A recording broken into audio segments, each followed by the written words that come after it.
नमस्कार दोस्तों। आज जिस करियर ऑप्शन की हम बात करने जा रहे हैं वो करियर ऑप्शन अभी फिलहाल बहुत पीक में है। सबसे ज्यादा डिमांड अगर इंजीनियरिंग की किसी ब्रांच की है तो इस ब्रांच की रहती है। सबसे ज्यादा अगर बच्चे जो कोई ऑप्ट करना चाहते हैं, पैशनेट हैं किसी पैशन की तरफ, तो वो यही ब्रांच है जिसका नाम है computer science engineering. Basic applications of computer science अगर हम बात करें तो आप उसके बारे में जानते होंगे। मैं आपको इसकी ब्रीफ डिस्क्रिप्शन, कैसे स्टार्ट हुआ था ये करियर ऑप्शन और आज किस लेवल तक टेक्नोलॉजी पहुंच चुकी है, वो सब इस वीडियो में एक्सप्लेन करने की कोशिश करूंगा। आज की वीडियो में आप क्या क्या जानेंगे। आप एआई के बारे में इंफॉर्मेशन जानेंगे कि एआई में करियर कैसा है, एआई एक्चुअली है क्या, मशीन लर्निंग क्या है, वो एआई से कैसे अलग है, डीप लर्निंग क्या है, वो एआई और मशीन लर्निंग से कैसे अलग है, डेटा साइंस क्या होता है, डेटा साइंटिस्ट कैसे बनते हैं, डेटा माइनिंग क्या है। ये सारे के सारे डाउट्स आपके आज की इस वीडियो में क्लियर होंगे। अगर आप एक ऐसे स्टूडेंट हैं जो इसके बारे में जानना चाहते हैं या एक ऐसे इंडिविजुअल है जो ऐसी इंफॉर्मेशन कलेक्ट करना जिनको अच्छा लगता है, तो ये वीडियो आपके लिए है। और चैनल को जरूर सब्सक्राइब कीजिएगा क्योंकि ऐसी वीडियोस हमारे चैनल पे आती रहती हैं जो आपको आपके करियर की तरफ लेके जाएंगी। शुरू करते हैं। तो कंप्यूटर्स की जब शुरुआत हुई थी, सबसे पहला कंप्यूटर जो रिकॉर्ड में है वो कब हुआ था? 2400 बीसी में by Babylonians. The first computer was abacus. एक एबेकस नाम की डिवाइस बनाएगी जो काउंटिंग, मल्टीप्लिकेशन, एडिशन, सब्ट्रैक्शन के लिए यूज की जाती थी, जिसको एबेकस का नाम दिया गया था। जो अभी आप बच्चों के पास एज अ टॉय देखते हैं, जब हम छोटे बच्चों को देते हैं जब वो काउंटिंग स्टार्ट करते हैं। मॉडर्न एबेकस का दर्जा मिला था जो पास्कल ने एक मॉडर्न एबेकस बनाया था जो मल्टीप्लिकेशन, एडिशन, सब्ट्रैक्शन ये सब करने के काबिल था। 1642 में ये डिवाइस बनाई गई थी और उस टाइम पे इसको बहुत मॉडर्न डिवाइस माना जाता था। इसके बाद धीरे धीरे प्रोग्रेस हुई, लेकिन 1822 में एक बहुत मेजर चेंज आया जब चार्ल्स बेबेज नाम के एक साइंटिस्ट ने एक कंप्यूटर बना दिया। अब ये वो दौर था जब कंप्यूटर 1800 स्क्वायर फुट के रूम में लगभग 27 टन की ये डिवाइस थी और जो कैलकुलेशन, डेटा एनालिसिस, ये सारे काम बहुत एफिशिएंटली करती थी। उस टाइम पे ये आविष्कार को बहुत बड़ा माना गया था। फिर धीरे धीरे आविष्कार और होते गए। एक आपको इंटरेस्टिंग चीज बताऊं, 1822 में कंप्यूटर तो जरूर बना दिया गया था, बट पहले माउस का जो आविष्कार था वो 1964 में हुआ था। जी my friends, the first computer language was Fortran, जिसमें पहले प्रोग्रामिंग होती थी। लेकिन अब हम यहीं तो रुकने वाले नहीं थे। धीरे धीरे हम और एडवांस्ड टेक्निक्स की तरफ बढ़ने लगे। आज जिन टेक्निक्स को आप जानते हैं, मशीन लर्निंग, डीप लर्निंग या आर्टिफिशियल इंटेलिजेंस, ये टेक्निक्स आज की नहीं है। ये टेक्निक्स जो सबसे पहले लाई गई थी in light, that was the year 1943। Yes, India की आजादी से पहले ये टेक्निक्स डेवलप हो गई थी। एआई, इवन की डीप लर्निंग की जो इंफॉर्मेशन थी वो भी वहां पे दे दी गई थी। और 1951 में तो फर्स्ट एआई प्रोग्राम भी लॉन्च कर दिया गया था। यस, 1951 में सबसे पहला जो एआई प्रोग्राम था वो एक चेस गेम बनाई गई थी, जब एक ह्यूमन ब्रेन एक कंप्यूटर ब्रेन के साथ चेस खेल रहा था और कंप्यूटर खुद ब खुद एक्शंस ले रहा था, आपके एक्शंस को नोट करते हुए कि आपने क्या चाल चली है, अब कंप्यूटर क्या चाल चलेगा। ये सब कुछ एआई प्रोग्राम के थ्रू किया गया था 1951 में। और 1943 में क्या हुआ था, तब एक साइंटिस्ट थे जिनका नाम था वॉल्टर पिट्स और एक न्यूरो साइंटिस्ट थे वरन मकलाय। इन्होंने जैसे हमारे ब्रेन वर्क करता है, आपको पता है हमारा ब्रेन कैसे वर्क करता है, यहाँ पे न्यूरल नेटवर्क्स होते हैं, उनके थ्रू एक कंप्यूटर नेटवर्क, ऐसा कुछ लैंग्वेज बनाने के बारे में सोचा था। एक ऐसा रिसर्च पेपर पब्लिश किया था जहां पे उन्होंने बताया था कि कंप्यूटर्स खुद ब खुद चीजें सीखना शुरू करेंगे। उसको हमने मशीन लर्निंग का नाम दिया और मशीन लर्निंग को और डीप लर्निंग को इसी तरह से इंट्रोड्यूस करवाया गया था। जैसा ह्यूमन ब्रेन का न्यूरल नेटवर्क्स होता है, वैसा ही डीप लर्निंग में कंप्यूटर्स को प्रोग्रामिंग के थ्रू, न्यूरल नेटवर्क के थ्रू ट्रेन किया जाता है। चलिए आगे बढ़ते हैं। अब सीखते हैं कि ये एआई सिस्टम है क्या और इसको कैसे यूज करते हैं। एआई सिस्टम, मशीन लर्निंग और डीप लर्निंग, ये तीनों एक ही फैमिली है। जी, एक ही फैमिली है, बस प्रोफिशिएंसी बढ़ती गई और इनके नाम बदलते गए। अब आपको मैं बताता हूं कि ये होता कैसे है। एआई में नॉर्मली क्या होता था, this was known as artificial intelligence. एक एल्गोरिदम होता था, जैसे हमने चेस की गेम बना दी जहां पे कंप्यूटर खुद कुछ ना कुछ एक्शन लेता था, लेकिन एक पर्टिकुलर एक्शन परफॉर्म करता था। जितना डेटा उसमें सेव होता था उतना ही वो एक्शन लेता था। अब एआई में जब चेस की गेम बनाएगी, ये गेम कैसे बनी होगी, थोड़ा सा इसका बेसिक समझते हैं, एल्गोरिदम और फ्लो चार्ट समझते हैं। एल्गोरिदम क्या होते हैं, किसी भी चीज को करने के स्टेप्स। अब चेस की गेम में क्या होता है, एक इंसान एक चाल चलता है, सामने से कोई ना कोई उसको सामने वाली चाल आती है, जो भी सामने वाला प्लेयर होता है। अब सामने वाला प्लेयर अगर कंप्यूटर है तो उसमें उतने सारे परमुटेशन कॉम्बिनेशन सेव किए गए, वो डेटा सेव किया गया, उसको बताया गया कि जब सामने वाला ये एक्शन लेगा तब आपको ये एक्शन लेना है, ये एक्शन लेगा तो ये एक्शन लेना है। इस तरीके से पहला एआई प्रोग्राम किया गया। अब एआई प्रोग्राम और नॉर्मल प्रोग्रामिंग में फर्क क्या है?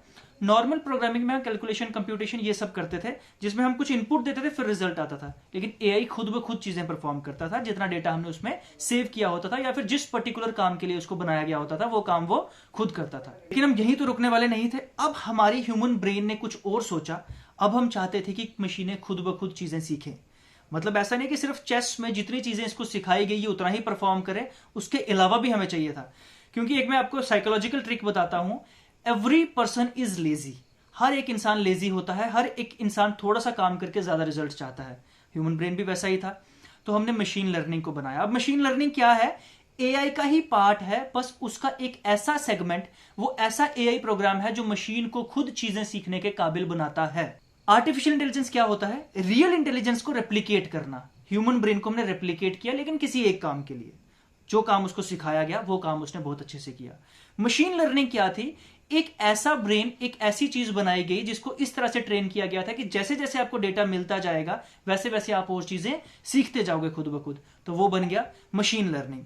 लेकिन अब ह्यूमन ब्रेन जैसा वो नहीं था, क्योंकि वो इमोशंस ये सब नहीं समझ सकता था, बहुत ज्यादा क्विकली चीजें नहीं सीख सकता था, इतना एक्यूरेट नहीं था।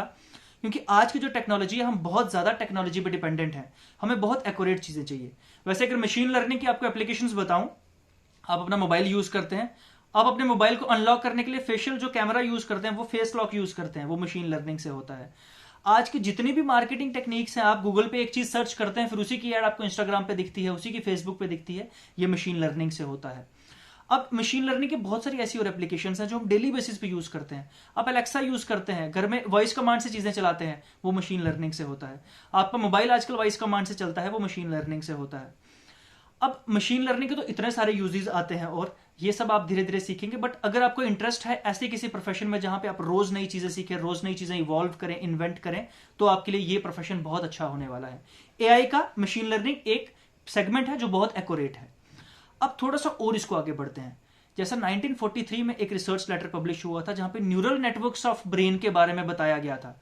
आपको पता है हमारा ब्रेन कितना डेटा स्टोर कर सकता है, कितने जीबी स्पेस है? ये आपके लिए मैं क्वेश्चन देता हूं कि जस्ट सर्च करना इस लेक्चर के बाद कि हमारे ब्रेन की स्पेस कितनी होती है, कितने जीबी, कितने टीबी डेटा हमारा ब्रेन स्टोर कर सकता है, और कितने परमुटेशन कॉम्बिनेशन हमारा ब्रेन बना सकता है।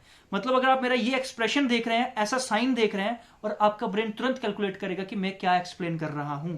आप तुरंत कैलकुलेट करते हैं। आपका ब्रेन, सपोज आप कहीं क्रिकेट खेलते हैं, बॉल फेंकते हैं दूसरे प्लेयर की तरफ, वो किस प्रोजेक्शन पे जाएगी, कितनी स्पीड से जाएगी, कितने टाइम से दूसरे तक पहुंचेगी, हर चीज आपके ब्रेन को पता होती है। ये परमुटेशन कॉम्बिनेशंस कैसे होते हैं? न्यूरल नेटवर्क्स के थ्रू। बहुत ज्यादा डेंस नेटवर्क होता है हमारे ब्रेन में जो हमें चीजें समझाता है। अब कुछ साइंटिस्ट ने ऐसा सोचा, क्या ये पॉसिबल नहीं है कि मशीन लर्निंग में ऐसी चीज डाल सकें कि मशीन्स खुद ब खुद चीजें खुद कर सकें? जैसे हम ड्राइवरलेस कार्स देखते हैं कि गाड़ियां खुद चल सकें, क्या ये पॉसिबल है? कुछ समय तक ये पॉसिबल नहीं था, लेकिन आज आपके सामने इसकी एग्जांपल्स हैं। मुझे एग्जांपल देने की जरूरत भी नहीं है कि ड्राइवरलेस कार्स भी चल रही हैं, मशीन्स खुद चीजें कर रही हैं।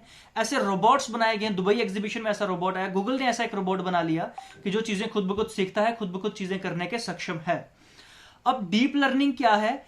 एआई एक अगर बड़ा पार्ट है, मशीन लर्निंग उसका छोटा पार्ट है, डीप लर्निंग उसका भी एक बहुत एक्यूरेसी पार्ट है। डीप लर्निंग की एक्यूरेसी बहुत ज्यादा है। अब इसकी यूजेज कहां कहां होती है? हेल्थ केयर सेक्टर में ये यूज किया जाता है, एग्रीकल्चर सेक्टर में, ऑटोमोबाइल सेक्टर में, एजुकेशन सेक्टर में, हर एक सेक्टर में आजकल डीप लर्निंग का इस्तेमाल किया जाने लगा है।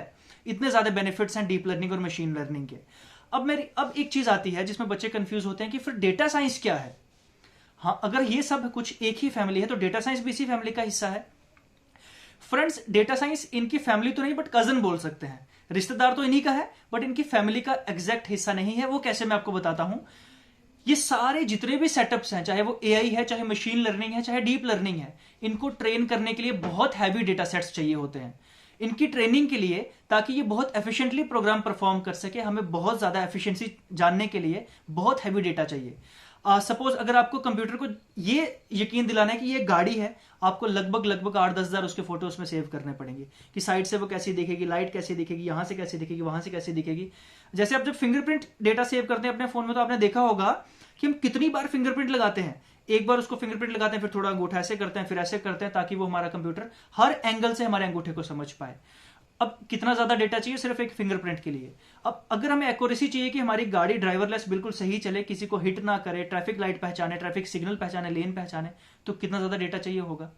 Data science and data mining similar चीज है, जहां पे हम बहुत बड़े बिग डेटा से, बहुत बड़े अमाउंट ऑफ डेटा से वो मीनिंगफुल इंफॉर्मेशन निकालते हैं जो एक स्पेशल प्रोग्राम सेट को चाहिए होती है। होता ये मशीन लर्निंग से ही है। मशीन लर्निंग में ही हम ऐसा प्रोग्राम बनाते हैं जो बहुत बड़े डेटा से वो एग्जैक्ट डेटा हमें निकाल के देता है, बट वो डेटा वाला जो काम है वो डेटा साइंटिस्ट करते हैं। वो डेटा निकाल के मशीन लर्निंग या डीप लर्निंग एक्सपर्ट्स को देते हैं, उसके बाद वो टेक्नोलॉजी डेवलप करते हैं। आई होप आपको चीजें क्लियर हो गई होंगी कि एआई क्या है, मशीन लर्निंग क्या है, डीप लर्निंग क्या है, डेटा माइनिंग और डेटा साइंटिस्ट क्या करते हैं, डेटा साइंस क्या है। अब बात आती है करियर ऑप्शंस की। करियर ऑप्शंस जब हम बात करते हैं तो इसमें दो टाइप के ब्रांचेस दिखती हैं अलग अलग। कई कॉलेजेस में तो सिंपल लिखा होता है कि computer science with artificial intelligence, कई जगह ऐसा भी लिखा होता है AI and ML, computer science in artificial intelligence and machine learning. Simple computer science में क्या होता है, हम हार्डवेयर भी सीखते हैं, सॉफ्टवेयर भी सीखते हैं, बेसिक प्रोग्रामिंग सीखते हैं। एआई और एमएल में हम पर्टिकुलरली इसी चीज में डील करते हैं जो मैंने आपको पीछे वीडियो में समझाई, जब आप आर्टिफिशियल इंटेलिजेंस और मशीन लर्निंग करते हैं। कुछ कॉलेजेस में courses AI and deep learning भी आते हैं, उसमें भी आप ऑब्वियसली मशीन लर्निंग ही पहले सीखेंगे, उसके बाद डीप लर्निंग में आगे बढ़ेंगे। और कई जगह कोर्सेज आते हैं एआई एंड डेटा साइंस, जहां पे सबसे ज्यादा फोकस होता है डेटा एक्सट्रैक्शन में, डेटा साइंस में, लेकिन किसके थ्रू, एआई के थ्रू। अगर आपको डेटा इन सब चीजों में इंटरेस्ट, डेटा साइंटिस्ट वाली जो कोर्स है वो ऑप्ट कर सकते हैं। बट अगर आपको इंटरेस्ट है चीजें बनाने में, इन्वेंट करने में, बहुत वास्ट एक फील्ड में अगर आप काम करना चाहते हैं, तो आपके लिए मशीन लर्निंग सही होगी। डेटा साइंस जो है वो सिर्फ डेटा से ही डील कर लेगी। मशीन लर्निंग में आप कुछ भी बना सकते हो, फिर चाहे हेल्थ केयर सेक्टर हो, एग्रीकल्चर सेक्टर हो, ऑटोमोबाइल सेक्टर हो, किसी भी सेक्टर में आप जा सकते हो। तो आई होप कि आई वाज क्लियर इनफ। ये सेगमेंट्स तो आपको समझ में आए होंगे ऑब्वियसली कि क्या क्या होते हैं इसमें, एआई मशीन लर्निंग क्या क्या होता है। अब बात आती है कि आपके हिसाब से कौन सा करियर बेस्ट है। यस, अब हम इसके बारे में थोड़ी छोटी सी डिस्कशन करते हैं। तब तक अगर आपको वीडियो समझ में आ रही है तो ऑब्वियसली आपको इंटरेस्ट तो बन ही रहा होगा। आगे थोड़ा सा और जान लेते हैं इसके बारे में। आपके हिसाब से, आपकी पर्सनैलिटी के हिसाब से कौन सा करियर बेस्ट है। गाइस, सबसे पहले तो सेल्फ अवेयरनेस बहुत जरूरी है। आपको आपकी पर्सनैलिटी के बारे में पता होना चाहिए, आपके इमोशंस, आपकी ब्रेन कैसे ट्रेंड है, आपके लर्निंग पैटर्न्स के बारे में पता होना चाहिए। नहीं पता तो please you can book your session at Amify. हम ये सारी चीजें करने में आपकी हेल्प कर सकते हैं और आपका प्रॉपर करियर रोड मैप बनाया जा सकता है। एमीफाई के बारे में ज्यादा आपको ये नहीं यहां नहीं बताऊंगा, बट डिस्क्रिप्शन में वेबसाइट है हमारी, please go to the website और आप एमीफाई के बारे में अच्छे से जान पाएंगे। वहां पे बहुत सारे फ्री टूल्स आपके लिए अवेलेबल रहेंगे। किस तरह का जो हमारा बेसिक वोकेशनल पर्सनैलिटी होनी चाहिए ये कोर्सेज ऑप्ट करने के लिए, सबसे पहले आप एक इन्वेस्टिगेटिव नेचर के होने चाहिए। मतलब चीजों को रिसर्च करना और चीजों को जानना, डीपली चीजों को जानना आपकी हॉबी होनी चाहिए। थोड़ा सा आप में आर्टिस्टिक नेचर भी होना चाहिए और कन्वेंशनल मेथड की, बहुत ज्यादा डेटा के साथ जब आपको डील करना है एक्यूरेसी से, तो आपका ब्रेन कन्वेंशनल होना चाहिए। इन्वेस्टिगेटिव, आर्टिस्टिक एंड कन्वेंशनल, अगर आप ये तीनों क्वालिटीज के मालिक हैं तो ये प्रोफेशन आपके लिए बहुत अच्छा होने वाला है। आई होप कि आपको चीजें क्लियर हुई होंगी। कुछ भी क्लियर नहीं है तो प्लीज कमेंट सेक्शन में मेंशन करना, चीजों को हम बहुत क्लियर करने की कोशिश करेंगे। कंप्यूटर साइंस का ये सेगमेंट था जहां पे हमने AI, machine learning, deep learning सीखा। Guys, thank you very much. Amify को जरूर सब्सक्राइब करना। हम हर करियर ऑप्शन को इतनी ही बारीकी से आपको समझाएंगे, इतनी ही डीपली आपको सारे करियर ऑप्शंस की डिटेल देंगे। और यकीन मानिए, करियर ऑप्शंस हमारे पास 5000 से भी ज्यादा हैं, जिसपे हम हर एक करियर पे वीडियो बनाएंगे। 10 बजे सुबह एक बेसिक वीडियो तो आती है, लेकिन साथ साथ में हम कोशिश करेंगे इस सेगमेंट को भी एक्टिव रखने की, जहां पे हम करियर का पोस्टमार्टम प्रॉपर तरीके से करेंगे। Guys, thank you very much. Stay safe and we will meet again in the next video where I'll explain you another career option. Thank you very much.